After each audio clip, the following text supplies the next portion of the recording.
கிறிஸ்துவுக்குள் மிகவும் பிரியமானவர்களே, ஆண்டவராய் இயேசுவின் நாமத்துல உங்களை வாழ்த்துகிறேன். இந்த நாளிலே கூட நாம் தேவனுடைய வார்த்தையை தியானிக்கும்படியாக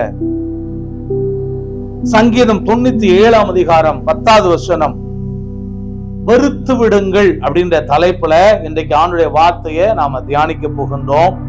கர்த்தருடைய வார்த்தையை கருத்தாய் கவனியுங்கள். ஆண்டவர் உங்களை ஆசீர்வதிப்பார். ஆண்டுடைய வார்த்தையை பார்ப்போம். சங்கீதம் 97:10, கர்த்தரில் அன்பு கூறுகிறவர்களே, தீமையை வெறுத்து விடுங்கள், அவர் தம்முடைய பரிசுத்தவான்களின் ஆத்மாக்களை காப்பாற்றி துன்மார்க்கரின் கைக்கு அவர்களை தப்புவிக்கிறார். பாருங்க, ஆண்டவர் எதை வெறுக்க சொல்லுகிறார் என்றால், தீமையை வெறுத்து விடுங்கள் அப்படின்றார். என்னங்க தீமை? உங்க மனசுக்கு எதெல்லாம் தீமையாய் தெரிகிறதோ அதை வெறுத்து விடுங்க அப்படின்னு ஆண்டவர் சொன்னார். நான் வெறுக்க மாட்டேன் அப்படின்னு சொன்னா அது நமக்கு என்னன்னா அது ஆசீர்வாதமா இருக்காது. ஆண்டவர் சொன்னா நம்ம அதை வெறுக்கத்தான் செய்யணும். சங்கீதம் 97:10 நம்ம பார்க்கிறோம், கர்த்தரில் அன்பு கூறுகிறவர்களே, ஆண்டவரிலே அன்பு கூறுகிறவர்களே, தீமைய வெறுத்து விடுங்க. ஒரு லிஸ்ட் போடுங்க, எதெல்லாம் தீமை என் வாழ்க்கையில, நான் எதெல்லாம் தீமையா செஞ்சுக்கிட்டு இருக்கிறேன், எதெல்லாம் சில வேளைகளை நம்ம மனசுக்கு பிடிக்காதே நம்மளே செஞ்சுக்கிட்டே இருப்போம். கெட்ட வார்த்தை பேசுறது நன்மையா தீமையா சொல்லுங்க.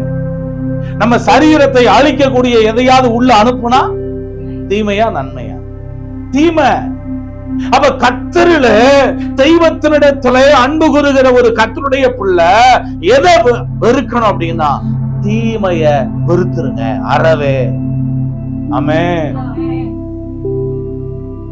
ஆண்டவர் என்ன சொல்லாருன்னா, அவர் தம்முடைய பரிசுத்தவான்களுடைய ஆத்துமாக்களை காப்பாற்றுறாராம்.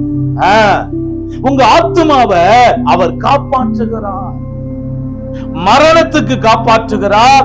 பாதாளத்துக்கு உங்க ஆத்துமா போகாம, நரகத்துக்கு உங்க ஆத்துமா போகாம கர்த்தர் காப்பாத்துறாரு. காப்பாற்றி துன்மார்க்கரின் கைக்கு உங்களை என்ன செய்யறாருன்னா நம்மளை தப்புவிக்கிறார். அதனால நம்ம என்னன்னா தீமைக்கு நாம் விலகி இந்த உலகத்துல வாழணும். ரோமர் 12:9 சொல்லியிருக்கு, உங்கள் அன்பு மாயமற்றதாய் இருப்பதாக, தீமையை வெறுத்து நன்மையை பற்றி கொண்டிருங்கள். எது இந்த உலகத்துல நன்மை அப்படின்னு ஆராய்ஞ்சு பாருங்க. நன்மையை பற்றி கொள்ளுங்கள், ஆனா தீமையை வெறுத்து விடுங்கள் அப்படின்றார். முதல்ல தீமைய ஒரு கர்த்தருடைய பிள்ளை இந்த உலகத்துல வெறுக்கணும், வெறுக்க பழகணும். பொய் பேசுறத வெறுக்கணும், கெட்ட வார்த்தைகளை பேசுவதை வெறுக்கணும், கர்த்தருக்கு பிரியமில்லாதத புசிக்கிறத குடிக்கிறத வெறுக்கணும் அப்படின்னு பைபிள் சொல்லுது. இந்த சரீரம் தான் யாருன்னா கடவுள் தங்கக்கூடிய ஆலயம்.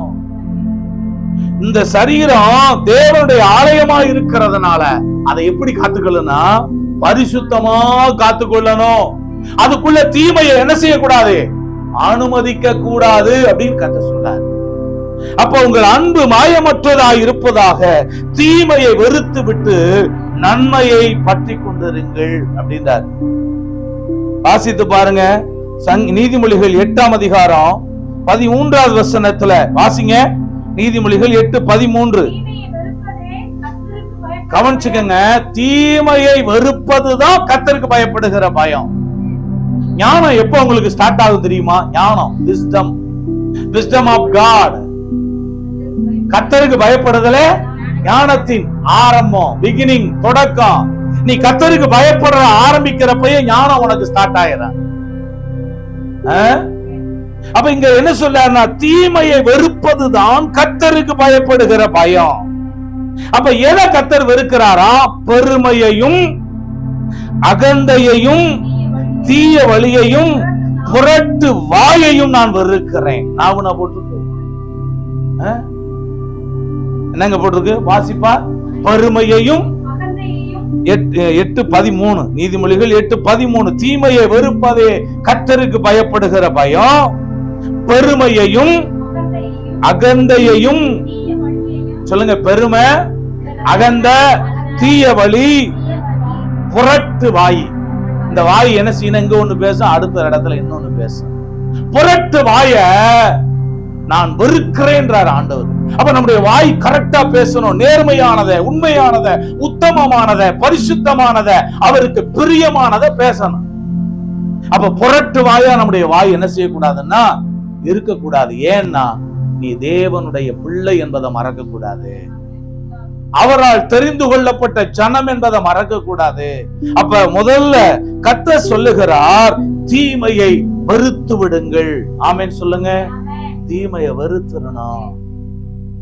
இரண்டாவதாக நாம் பார்க்கின்றோம், சங்கீதம் 119 113 வசனம் வாசிங்க. சங்கீதம் 119 113. வீண் சிந்தனையை நீங்கள் வெறுத்து விடுங்கள். என்னங்க? வீணான சிந்தனையை வெறுத்துறணும். பாருங்க, வீண் சிந்தனைகளை நான் வெறுத்து உமது வேதத்துல நான் பிரியப்படுகிறேன். வீண் சிந்தனை எதுன்னு சொல்லுங்க. இன்னைக்கு கையில பிசாசு, இதோ உள்ளங்கையில உலகம். கரெக்டா? உள்ளங்கையிலே உலகம். உலகம் இன்னைக்கு உள்ளங்கையில இருக்கு. எப்போது பார்த்தாலும் வீண் சிந்தனை அதில் நிரம்பி கிடக்கிறது. வீடியோஸ் பார்க்கறதை விட ஷார்ட்ஸ் பார்க்கறான். ஷார்ட்ஸ் அப்படியே ஸ்கிப் பண்ணி போயிட்டே இருக்கு. ஒருத்தன் நிர்வாணம் ஆடுறான், ஒருத்தன் அறகுறைய ஆடுறான், ஒருத்தன் பார்த்தா நடிக்கிறான், என்னென்னமோ செய்யறான். அதை பார்த்துக்கிட்டே வீணான சிந்தனைகள்ல தன்னுடைய இருதயத்தை மனிதன் பதித்து கொண்டிருக்கிறான். கடவுளுடைய காரியங்கள்ல, இறைவனை பற்றியதான காரியங்கள்ல, அவன் நமக்கு எழுதி கொடுத்த இந்த வேதத்தினுடைய காரியங்கள்ல அவனுடைய சிந்தனை இன்னைக்கு போகல. அப்ப வீண் சிந்தனை எது அப்படின்னு சொன்னா, கடவுளுக்கு அடுத்த எந்த காரியத்தை நம்ம சிந்திச்சாலும் அது வீணான சிந்தனை தான். வீண் சிந்தனை என்ன செய்யணும்னா, ஒரு தேவனுடைய பிள்ளை வெறுத்துட்டு என்ன செய்யணும் அப்படின்னா, உம்முடைய வேதத்துல நான் பிரியப்படுகிறேன் அப்படி சொல்லி இருக்கிறார். வேதத்துல நம்ம பிரியப்படணும் அப்படின்னு சொல்லி இருக்கு. ஆண்டுடைய வார்த்தைகளை பார்க்கணும்னா, நாள் முழுவதும் உம்முடைய வேதத்துல நான் எவ்வளவு பிரியமா இருக்கிறேன், நாள் முழுவதும் அதுதான் என்னுடைய தியானம் அப்படின்றார் தாவீது. இப்ப தினமும் நம்ம பைபிள் வாசிக்கிறோமா? ஆண்டவர் நமக்கு எழுதி கொடுத்த இது என்னது? இது ஆண்டவர் எழுதி கொடுத்த, சொல்ல மாட்டீங்க, லவ் லெட்டர். என்னங்க? நமக்கு நேசத்தினுடைய கடிதம் இதுதான். தினந்தோறும் காலையில எழுந்த உடனே, ஆண்டவரே இன்றைக்கு உடைய வேத வசனங்களின் மூலமா என்னோட பேசுங்க அப்படின்னு நீங்க ஜெபிக்கணும். நாங்க வேதத்தை ஜெபம் பண்ணும் போதெல்லாம் தலைமையில இப்படி வச்சுட்டு, ஆண்டவரே உடைய வேதத்தில் உள்ள அதிசயங்களை நான் பார்க்கும்படி என் கண்களை தரங்க அப்படின்னு ஜெபம் பண்ணுவேன். இது இந்த ஆண்டவரே இந்த பகுதியில நான் எந்த வசனத்துக்கு கீழ்ப்படியாம இருக்கிறேன், இந்த வசனத்துல நீங்க எனக்கு என்ன ஆலோசனை கொடுக்கறீங்க, நான் இந்த வசனத்துல எதுல மனம் திரும்பாம இருக்கிறேன் அப்படின்னு சொல்லி நம்மள நாமே ஆராய்ந்து பார்க்க வேண்டும். சொல்லுங்க, ஆராய்ஞ்சு பார்க்கணும். டெய்லி என்ன செய்யறான்? போய் கண்ணாடிக்கு முன்னாடி நின்னு அப்படியே பவுடர் எல்லாம் போட்டு, ஃபேர் அண்ட் லவ்லி எல்லாம் போட்டு, அப்புறம் என்னென்ன போடணுமோ அதெல்லாம் அப்பி முகத்தை அப்படியே பாத்தீங்கன்னா பயங்கரமா போடுறோம். ஆனா உள்ள ஒண்ணு இருக்க, ஹார்ட், அந்த இருதயத்துக்கு என்னைக்குமே என்ன செய்ய மாட்டான்? மேக்கப் போடுறதே கிடையாது. அந்த இதுக்கு இந்த வசனத்தை தான் உள்ள அனுப்பணும். இந்த வார்த்தைகள் உள்ள போக போக உள்ள இருக்கிற அழுக்க, உள்ள இருக்கிற அருவருப்பானத, உள்ள இருக்கிற மோசமான காரியங்களை எல்லாத்தையும் அது என்ன செய்யும்னா தொடர்ச்சி வெளியே கொண்டு வந்துடும். ஒரு புண்ணு நமக்கு திடீர்னு ஒரு புண்ணு ஏற்பட்டுருச்சுன்னு வச்சுக்கோங்கவே, அந்த டாக்டர் எப்படி சுத்தம் பண்ணுவாரு? டாக்டர் நீங்க மெதுவா என்ன செய்யுங்க, எடுத்து மெதுவா, எனக்கு ஊசி ஊத்தினா எனக்கு பயம், அதனால எனக்கு என்ன செய்யுங்க, மெதுவா ஊசி போடுங்க சொல்லுவோமா? சில பேரு பாத்தீங்கன்னா எடுத்து குத்துவாங்க பாருங்க. அவங்க வீட்டுல இருக்கிற கோபத்தை எல்லாம் இவங்க பின்னாடி காமிப்பாங்க. ஆமா, நறுக்கணும் குத்தி விட்டுவாங்க. ஏமா நீ உண்மையாவே ஊசி போட கத்துட்டு வந்தியா இல்லையா அப்படின்னு பார்த்தா அப்படி கேட்க தோணும். அவ்வளவு கடுக்கு, அந்த அளவுக்கு கடுமையா குத்துவாங்க. டாக்டர் கிட்ட போய் அப்படி நம்ம சொல்ல முடியுமா? மெதுவா கொஞ்சம் தொடச்சு மருந்து போடுங்கன்னு இல்ல. அவங்க என்ன செய்வாங்க தெரியுமா? அப்ப கையில எடுத்துட்டு அந்த இதுல குரட்ல எடுத்துட்டு டக டக டக டக இருப்பாங்க. அது அந்த இதுல என்னதுல இது பண்ணுவாங்க, டிஞ்சர்ல போட்டுட்டு அப்படி வைக்கும் பொழுது அப்படியே எரியும், தலை உச்சிக்கெல்லாம் ஏறும். இதுதான் ஆண்டுடைய வசனம். இது நம்முடைய ஹார்ட்டுக்குள்ள, நம்முடைய இருதயத்துக்குள்ள நம்முடைய ஆண்டவர் இயேசு நம்மை படைத்த கர்த்தர் அவர் எடுத்து நம்முடைய ஹார்ட்ல என்ன செய்வாரு? தேவையில்லாத அழுக்க அந்த புண்ணெல்லாம் சரியாக்கப்படும்படியா அவர் துடைத்தெடுப்பார். அப்ப வீணான சிந்தனைகளை வெறுத்துறணும். நீதிமொழிகள் 16:1 சொல்லுது, மனதின் யோசனைகள் மனுஷனுடையது, நாவின் பிரதியுத்தரம் கர்த்தராலே வரும். மனசுக்குள்ள நீ 1000 நினைக்கலாம், ஆனா கர்த்தருடைய யோசனை மட்டும்தான் நிலை நிற்கும். அதனால நம்முடைய வழிகள் சுயமா இருக்க கூடாது. ஆண்டவரே என் வழி உமக்கு பிரியமானதா அப்படின்னு சொல்லி ஆண்டவர்கிட்ட கேட்டு நீங்க ஜெபிக்கணும். நிறைய வேளைகள் ஆண்டவர்கிட்ட எப்படி ஜெபம் பண்றோம் தெரியுமா? எப்படி ஜெபம் பண்றான்? இந்த பொண்ணை பார்த்திருக்கிற, இந்த பொண்ணு எனக்கு கரெக்டா அமையணும் பாஸ்டர், ஜெபம் பண்ணுங்க. கண்டிப்பா ஜெபிக்கவே மாட்டேன், ஜெபம் பண்ண மாட்டேன். ஏன்? அது கர்த்தருக்கு சித்தமா, அது கர்த்தருக்கு பிரியமா அப்படின்னு சொல்லி என்ன செய்யணும்? முதல்ல கேட்கணும். என் அன்னை மகளைத்தான் கேட்டிருக்கிறான், என் அத்தை பொண்ணத்தான் கேட்டிருக்கிறோன்றதெல்லாம் அடுத்த பட்சம். கர்த்தர் வாழ்க்கையில என்ன கொடுக்கணும்னு அவர் திட்டம் பண்ணி இருக்கிறாரோ, அவர் தீர்மானம் பண்ணி இருக்கிறாரோ, அது உனக்கு கிடைக்கணும், நடக்கணும்னு சொல்லி நீ ஜெபிக்கணும். இல்லன்னா நம்ம மனசுக்குள்ள எதையாவது உன்னை யோசிச்சுக்கிட்டு அதை கேட்டோன்னு வச்சுக்கோங்கவே, அவர் கொடுத்துருவாரு. அடம் பிடிச்சு கேட்டோம்னா கொடுத்துருவாரு. அதுக்கப்புறம் என்ன நடக்கும் தெரியுமா?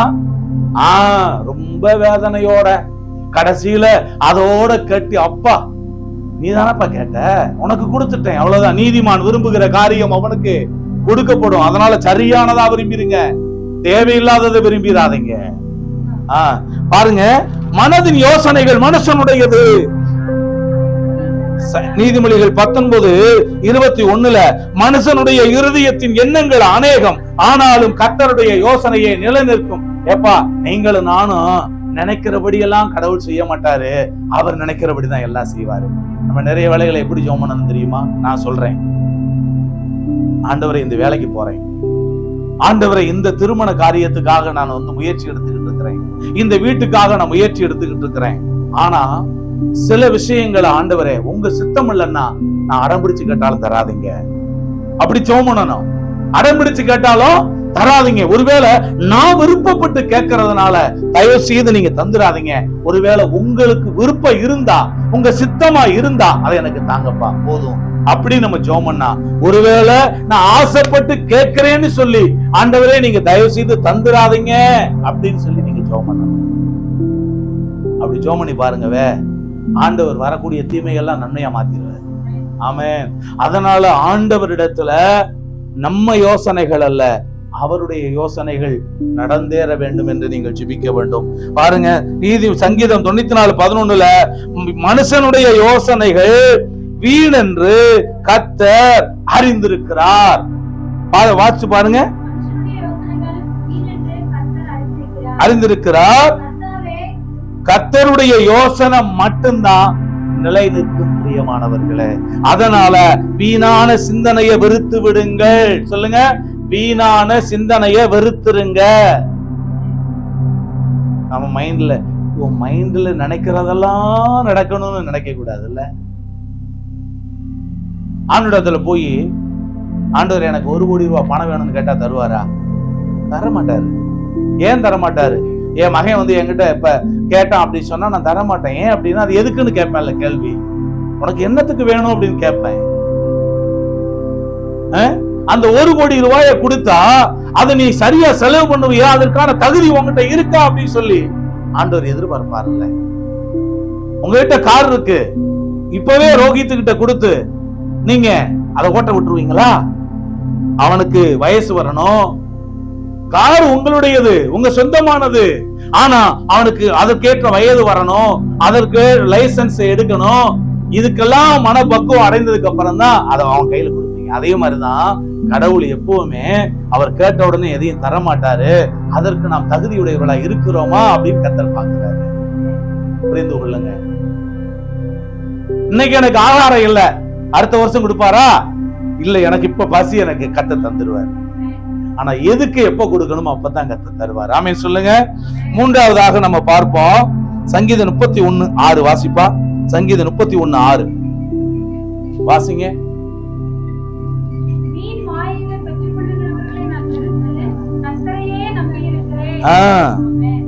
வீண் மாயைகளை வெறுத்து விடுங்கள். எதை வெறுத்துறனா?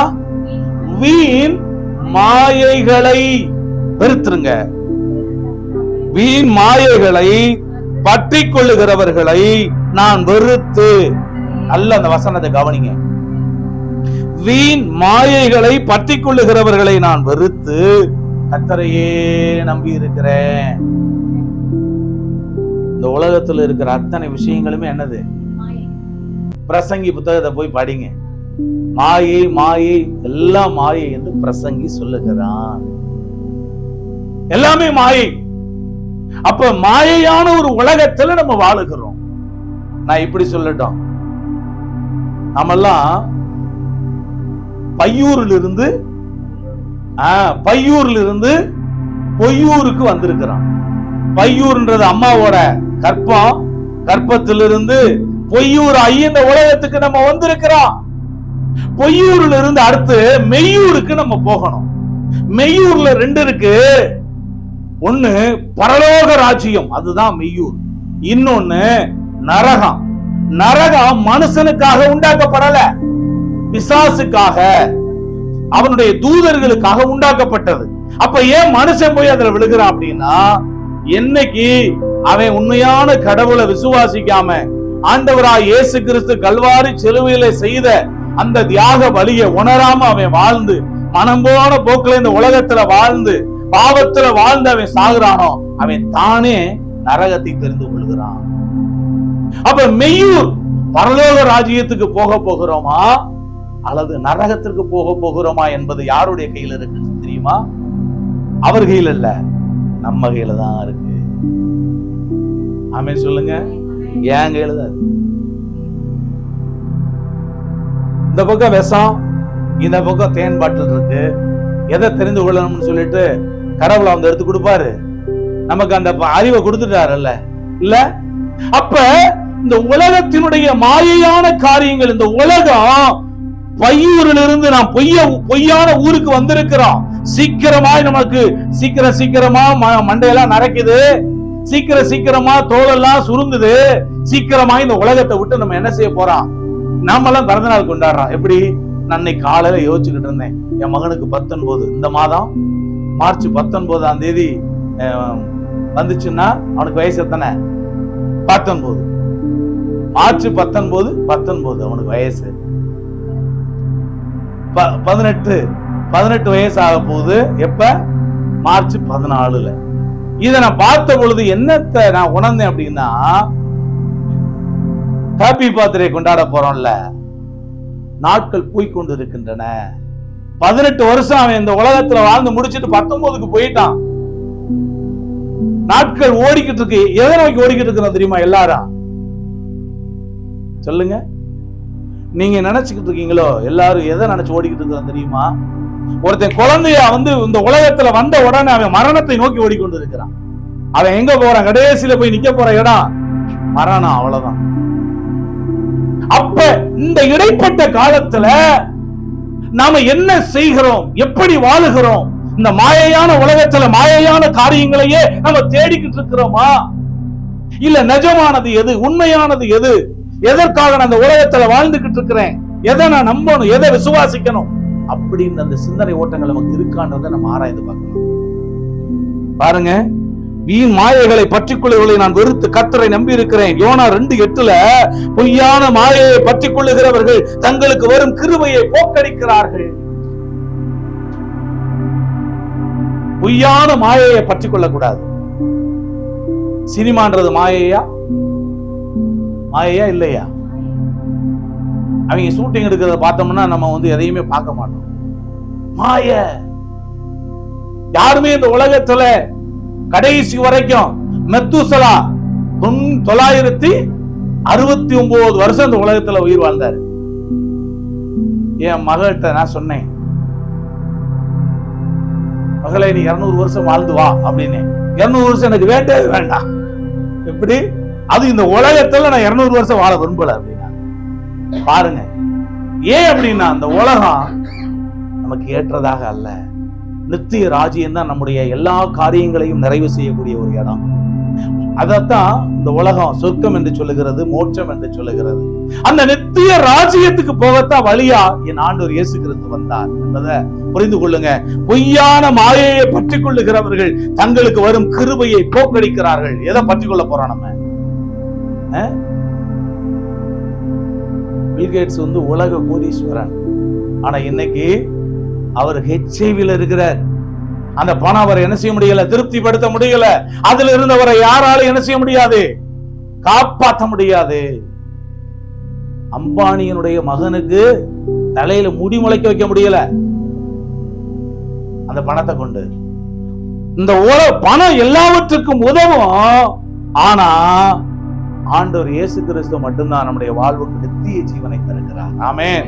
அதை புரிந்து கொள்ளுங்க. சங்கீதம் 119:37 பார்க்கிறோம், மாயையை பாராதபடி நீர் என் கண்களை விலக்கி உமது வழிகளிலே என்னை உயிர்ப்பையும். சொல்லுங்க, மாயையை பாராதபடி நீர் என் கண்களை விலக்கி உமது வழிகளிலே என்னை உயிர்ப்பையும். மாயைதான் எல்லாம். அன்னைக்கு பாத்தீங்கன்னா நடிகைகள் எல்லாம் பாத்தீங்கன்னா, பழைய காலத்துல நடிகைகளை பார்த்தோம்னு சொன்னா இன்னைக்கு எல்லாம் பாத்தீங்கன்னா கிழவிகளாய் உட்கார்ந்து இருக்கிறார்கள். இப்ப யாருமே மதிக்கிறது இல்லை. அந்த கொஞ்சம் ஏஜ் இருக்கு பாத்தீங்களா, அந்த யங் ஏஜ், அந்த ஏஜ் வரைக்கும் தான் அவங்களுக்கு மார்க்கெட்டிங். அதுக்கப்புறம் போச்சுன்னு சொன்னா அழகிகள் எல்லாம் கிழவிகள், அந்த லிஸ்டுக்கு போயிருவாங்க. மாயை அவ்வளவுதான். எல்லாமே மாறிக்கிட்டே இருக்கு, எல்லாமே மாறிக்கிட்டு இருக்கு.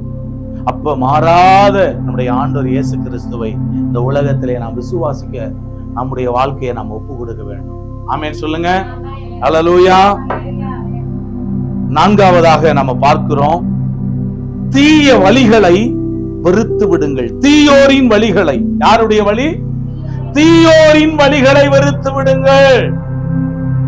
ஒருத்தன் பனைமரத்துக்கு கீழே நின்றுகிட்டு இருக்கிறேன் அப்படின்னு வச்சுக்கோங்க. அவன் குடிக்கல, ஆனா அவன் நின்றுகிட்டு இருக்கிறனால நீ கல்லு குடிச்சீங்கன்னு சொல்லத்தானே செய்வாங்க. நான் சினிமா தியேட்டருக்கு முன்னாடியே நின்றுகிட்டு இருந்தா என்னை பார்த்து என்ன செய்வாங்க? பாஸ் சினிமாவுக்கு போயிட்டு வந்துகிட்டு இருக்காரு போல அப்படின்னு தானே சொல்லுவாங்க. இப்படித்தான் தீயோரின் வழிகள் எது, நல்லோருடைய வழி எது என்பதை இந்த உலகத்துல நாம் ஆராய்ந்து பார்க்கணும். நமக்கு முன்னாடி போகிறவர்களுடைய வழி எப்படிப்பட்டது அப்படின்றத நம்ம ஆராய்ந்து பார்க்கணும். என்னுடைய தாத்தாவை குறிச்சு அவருக்கு பேரு பழைய பட்ட பேர் சொல்லுவாங்க, பொங்கச்சோறுன்னு. என்னது? ஏன் அப்படின்னா அவர் ஆடு மேய்ச்சிக்கிட்டு இருந்தாராம். ஆடு மேய்ச்சிக்கிட்டு இருக்கிறப்ப சோள தட்டைக்குள்ள அந்த ஒரு கோயில்ல பாத்தீங்கன்னா பொங்கல் வச்சுட்டு அந்த பாத்திரங்கள் எல்லாம் கழுவுறதுக்காக போயிட்டாங்களாம். அந்த டைம்ல பார்த்து இவரு ஆட்டை விட்டுட்டு அந்த பொங்க சோறு இருக்குல்ல, சருவம், அந்த பாத்திரம், அந்த பானையோட தூக்கிட்டு சோளக்காட்டுக்குள்ள போயிட்டாராம். முழுசா சாப்பிட்டு முடிச்சுட்டு போட்டு போயிட்டாராம்.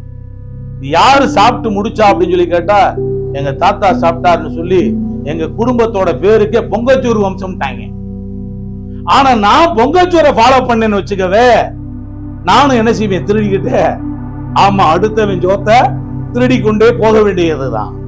அப்ப பாருங்க, நம்ம யார நமக்கு முன்னாடி போன மனிதர்கள் எப்படி வாழ்ந்தாங்க, எப்படிப்பட்ட சாட்சியுடையவங்களா இருந்தாங்க, அவங்கள ஃபாலோ பண்றதுக்கு அவர் தகுந்த நபரா அப்படின்னு நம்ம பார்த்து தான் ஃபாலோ பண்ணணும். அதுக்கு ஒரே ஒரு நபர் தான் தகுந்த நபரு, நம்முடைய ஆண்டவராய் இயேசு கிறிஸ்து. ஆமென்.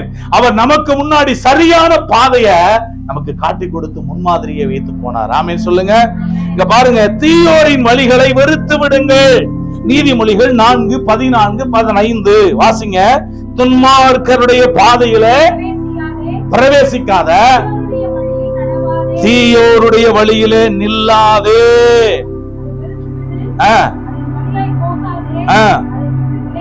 இப்ப நீ வாசிப்பா அந்த வார்த்தையை மறுபடியுமா.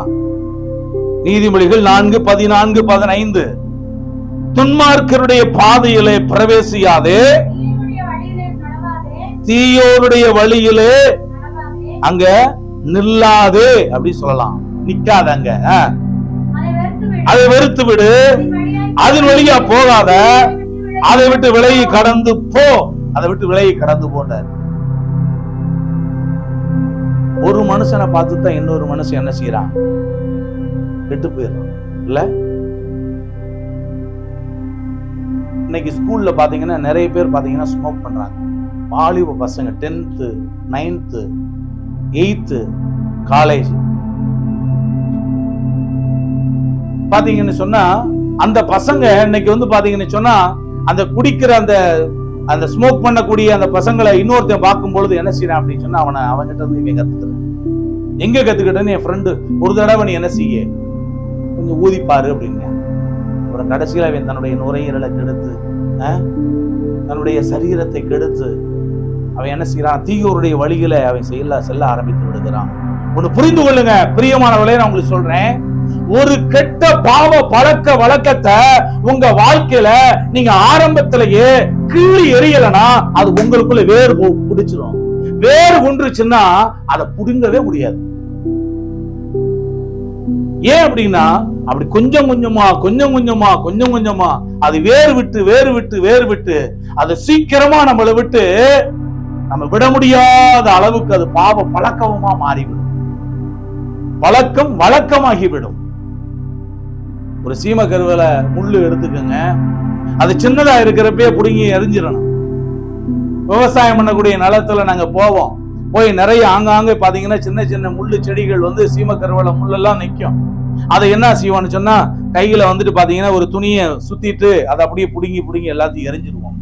அதை அப்படியே வளர விட்டீங்கன்னு வச்சுக்கோங்க, ஒரு பெரிய காடாய் மாறிவிடும். இதே போலதான் பாவ பழக்க வழக்கங்கள், தீய வழியில அடக்கிற மக்களை நம்ம ஃபாலோ பண்ணி போகும் பொழுது அவங்களிடத்துல இருந்து தேவையற்ற பழக்கங்களை நம்ம கற்றுக்கொள்வோம். கற்றுக்கொண்டதுக்கு அப்புறமா அதை நமக்குள்ள வேறு கொள்ள ஆரம்பிச்சிடும். கடைசியில நம்மளே கொண்டு கடவுள் படைத்த அந்த ஆலயத்தை தீட்டுப்படுத்தாதீங்க. வார்த்தையை பாத்தீங்களா, துன்மார்க்கருடைய பாதையில பிரவேசிக்காத, தீயோருடைய வழியில நிக்காத, அதை வெறுத்துரு, அது வழியா போகாத, அதை விட்டு விலகி கடந்து போ. சங்கீதம் 1:1 என்ன சொல்லுது, நீங்க எடுத்து வாசிக்க வேணாம். என்னது, துன்மார்க்கருடைய ஆலோசனையில நடக்காத, பாவிகளுடைய வழியில நிக்காத, பரியாசக்காரன் உட்கார இடத்துல உட்காராதன்றார் ஆண்டு. அங்க உட்காரவே செய்யாதன்றாரு. நீதிமொழிகள் 1:11-19 வரைக்கும் எடுத்து வாசிப்பா. நீதிமொழிகள் 1:11-19 வரைக்கும் எடுத்து வாசி. நீதிமொழிகள் 1 எங்களோட வா 1:11 இருந்து வாசிங்க.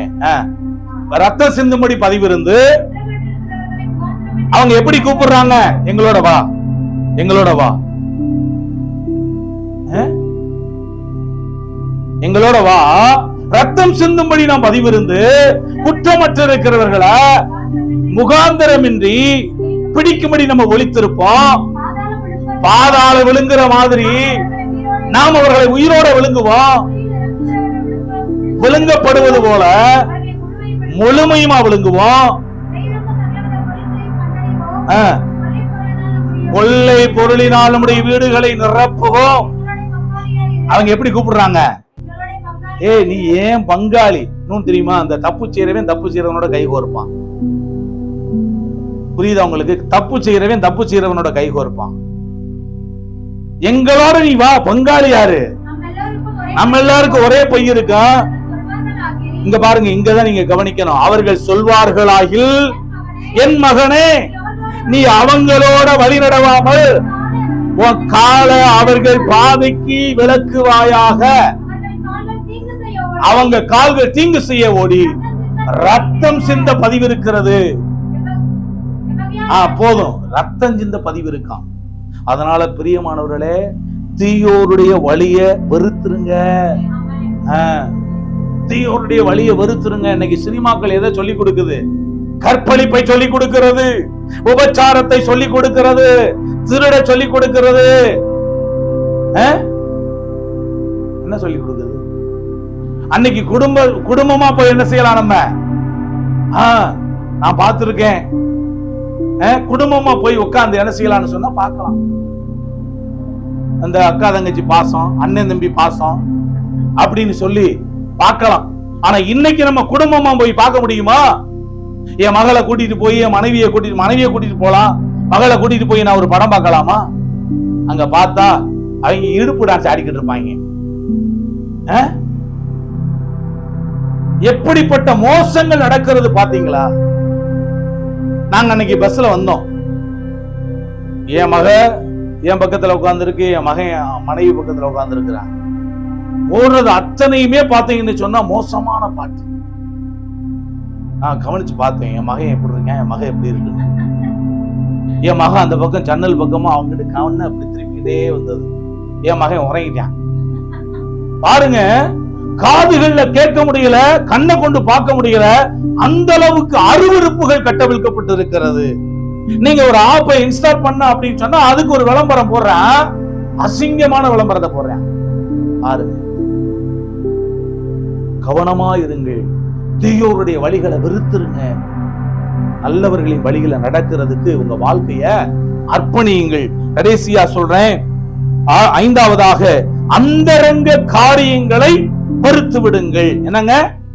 அந்தரங்க காரியங்களை வெறுத்துருங்க அப்படின்னா என்னன்னா, அந்தரங்கம்னா என்னது? ரகசியமா செய்யக்கூடியது, யாருக்கும் தெரியாம நான் செய்கிறது. என்னது? யாருக்கும் தெரியாம. சோத்திரம். வாசிச்சு பாருங்க, 2 கொரிந்தியர் 4ஆம் அதிகாரம் 2ஆம் வசனத்தை நான் வாசிக்கட்டா? வெட்கமான அந்தரங்க காரியங்களை நாங்கள் வெறுத்து, வெட்கமான அந்தரங்க காரியங்களை நாங்கள் வெறுத்து சுதந்திரமாய் நடவாமலும் தேவ வசனத்தை புரட்டாமலும் சத்தியத்தை வெளிப்படுத்துகிறதுனாலே தேவனுக்கு முன்பாக எல்லா மனுஷருடைய மனசாட்சிக்கும் எங்களை உத்தமர் என்று, பாருங்க, உத்தமர் என்று விளங்க பண்ணுகிறோம். சொல்லுங்க, யாருக்கு கர்த்தர் துணையா இருப்பாராம் தெரியுமா? உத்தமனுக்கு கர்த்தர் துணை. உத்தமனுக்கு கர்த்தர் துணை. புரிந்து கொள்ளுங்க. அவர் கேடு கெட்டவனுக்கு எல்லாம் துணையா இருக்க மாட்டாரு. உத்தமனுக்கு தான் கர்த்தர் துணையா இருப்பார். அப்ப இந்த உலகத்துல எத்தனை பேர் கேடுகட்ட செயல்களை செஞ்சுக்கிட்டே இருக்கிறாங்களே பாஸ்டர், அவங்களெல்லாம் என்ன செய்யறது? கடவுள் ஒருத்தர் இருந்தாருன்னா ஏன் கண்டுக்கிறாம இருக்கிறாரு? கேள்வி கேட்கறீங்க. அரசன் தெய்வம் நின்று கொள்ளும் வச்சிருக்கிறாரு.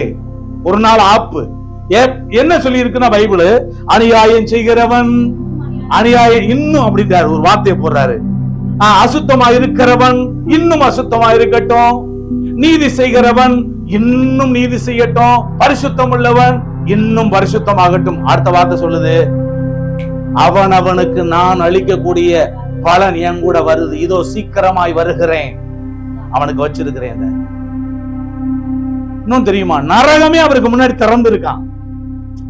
நம்மளால ஒரு ஆக்சிடென்ட் பார்க்க முடியல, ஆனா நரகம் அவருக்கு முன்னாடி திறந்து இருக்கான். அவர் பார்த்துக்கிட்டே இருக்கிறாரு. இந்த உலகத்துல நடக்கக்கூடிய அத்தனை கற்பழிப்புகளும், இந்த உலகத்துல நடக்கிற அத்தனை துன்மார்க்க தீய செயல்களும் அவர் கண்ணுக்கு முன்னாடிதான் இருக்கு. ஆனா ஒரு நாள் வரும், அன்னைக்கு அத்தனைக்கு சேர்த்து அவர் மொத்தமா வட்டியா கொடுப்பாரு. அதனால யாருமே தப்ப முடியாது. எத்தனை நமக்கு முன்னாடி தாத்தனுக்கு தாத்தன் பூட்டை எத்தனை பேர் இறந்தாங்களோ அத்தனை பேர் செய்ததான கேடான செயல்களும் ஒரு நாள் அந்தரங்கமாய் ரகசியமாய் செஞ்ச அத்தனை அவருக்கு முன்னாடி வந்து நிக்க. பைபிள் அப்படிதான் சொல்லுது. சகல பிரசங்கில ஒரு வார்த்தையை எடுத்து சொல்றேன், சகல எண்ணங்களையும் சகல செய்கைகளையும் நியாயம் தீர்க்கும் காலம் இனி வருகிறதா இருக்கிறபடியினால் தேவன் சன்மார்க்கனையும் துன்மார்க்கனையும் நியாயம் தீர்ப்பார். ஜட்ஜ்மென்ட் டே.